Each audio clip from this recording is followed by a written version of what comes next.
विज्ञान की दुनिया में एक वक्त ऐसा आता है जब सिर्फ ये जानना काफी नहीं होता कि क्या हो रहा है, बल्कि हम ये पूछने लगते हैं कि कैसे और क्यों हो रहा है। आज हम इसी दिलचस्प बदलाव पर बात करेंगे, जहां हमारी बुनियादी जिज्ञासा एक गहरे और व्यवस्थित अध्ययन का रूप ले लेती है, जिसे हम सेकेंडरी साइंस या माध्यमिक विज्ञान कहते हैं। आज हम इसी सफर के कुछ अहम पड़ावों से गुजरेंगे। हम शुरुआत करेंगे इस बड़े बदलाव को समझने से, फिर देखेंगे कि वैज्ञानिक मॉडल कैसे काम करते हैं, सटीक भाषा क्यों जरूरी है, विज्ञान के नियम और सिद्धांत क्या होते हैं, अनुमान लगाने की ताकत क्या है, और अंत में ये सारी चीजें आपस में जुड़कर कैसे काम करती हैं। तो चलिए सबसे पहले बात करते हैं इस वैचारिक बदलाव की, यानी सिर्फ सवाल पूछने से लेकर चीजों के गहराई तक जाने के सफर की। जरा एक मैग्नीफाइंग ग्लास या आवर्धक लेंस के बारे में सोचिए। ये हमारे इस नए वैज्ञानिक टूलकिट का पहला औजार है। ये सिर्फ चीजों को बड़ा नहीं करता, बल्कि हमें वो छिपे हुए पैटर्न दिखाता है जो शायद आम नजरों से एकदम बच जाते। विज्ञान में बारीकी से देखना ही हर बड़ी खोज की पहली सीढ़ी होती है। लेकिन जाहिर है, सिर्फ बारीकी से देखना ही सब कुछ नहीं है, है ना? साथ में एक कंपास भी चाहिए। कंपास का मतलब है एक सही दिशा होना। ये हमें याद दिलाता है कि बिना किसी मकसद के भटकने के बजाय सही सवाल पूछना और सही मॉडल चुनना हमारे इस वैज्ञानिक सफर को एक स्पष्ट दिशा देता है। अगर आसान शब्दों में कहें तो बुनियादी स्तर पर हम मजे मजे में पूछते हैं कि यह चीज कैसे काम करती है। लेकिन अब इस नए स्तर पर हम थोड़ा और व्यवस्थित हो जाते हैं।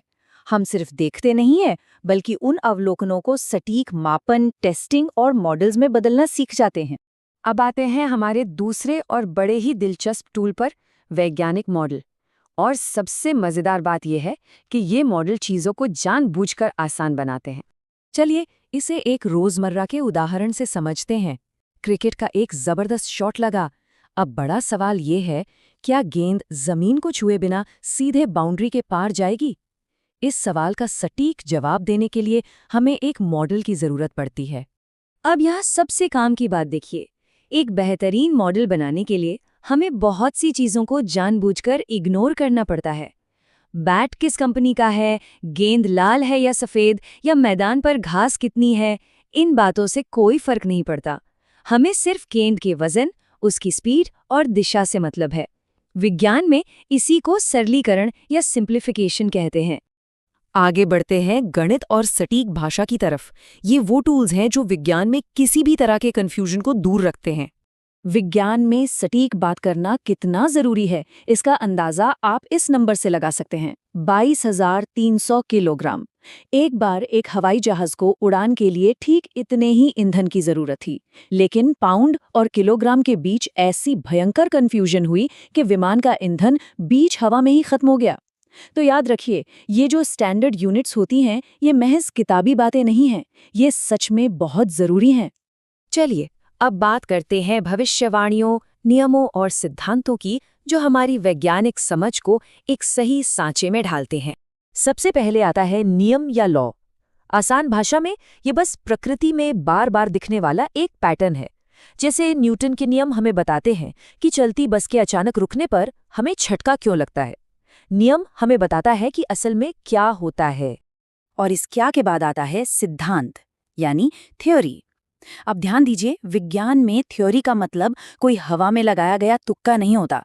ये बहुत सारे टेस्ट्स और पक्के सबूतों के आधार पर दी गई एक व्याख्या है, जो बताती है कि वो पैटर्न आखिर बन क्यों रहा है। फिर आते हैं उसूल या प्रिंसिपल्स। ये वो बड़े और व्यापक आइडियाज हैं जो हमें किसी खास स्थिति को गहराई से समझने में मदद करते हैं। जैसे ऊर्जा के संरक्षण का सिद्धांत, जो हमें ये समझने में मदद करता है कि जब हम सीढ़ियां चढ़ते हैं तो हमारी ऊर्जा का असल में होता क्या है। इन सब में जो सबसे कमाल की बात है वो है इनकी सटीकता। प्रकाश की गति को ही ले लीजिए, बिल्कुल 299,79,458 मीटर्स प्रति सेकंड। कोई राउंड ऑफ नहीं, कोई अंदाजा नहीं। इसे सी से दर्शाया जाता है, और ये वो पक्की नींव है जिस पर हमारी पूरी आधुनिक भौतिकी टिकी हुई है।